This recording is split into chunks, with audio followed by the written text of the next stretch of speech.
નરેન્દ્ર મોદીના આગમન પહેલા સુરક્ષા સમીક્ષા કરવામાં આવી। રાજ્યના પોલીસ વડાએ જીએમડીસી ગ્રાઉન્ડ પર સમીક્ષા કરી છે। ઉચ્ચ પોલીસ અધિકારીઓ સાથે રહીને સુરક્ષાની સમીક્ષા કરવામાં આવી। પ્રધાનમંત્રીના કાર્યક્રમમાં 1 લાખથી વધુ લોકો હાજર રહેશે। ડોગ સ્ક્વોડને સાથે રાખીને ચેકિંગ કરવામાં આવ્યું છે। રાજ્યના પોલીસ વડા જીએમડીસી ગ્રાઉન્ડે પહોંચ્યા હતા અને સ્થળ નિરીક્ષણ કરવામાં આવ્યું છે। પરિસ્થિતિ શું છે તે સમજવામાં આવી છે। એ મેપ થ્રુ પણ તે સમજી રહ્યા છે।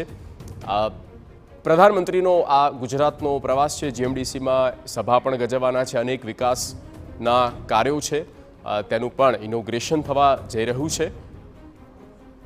તે પહેલાં સુરક્ષા વ્યવસ્થા જોવામાં આવી રહી છે, નિરીક્ષણ થઈ રહ્યું છે। ડોગ સ્ક્વોડની પણ મદદ લેવામાં આવી છે।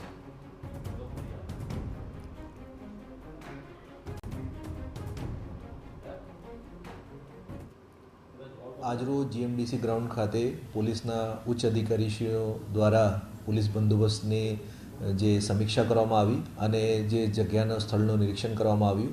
અત્યારથી પોલીસ દ્વારા ત્યાં ગાર્ડની વ્યવસ્થા, બીડીડીએસ ચેકિંગની વ્યવસ્થા તેમજ 24 કલાક એમસીસી વાન દ્વારા વિડીયો રેકોર્ડિંગની વ્યવસ્થા કરવામાં આવેલ છે।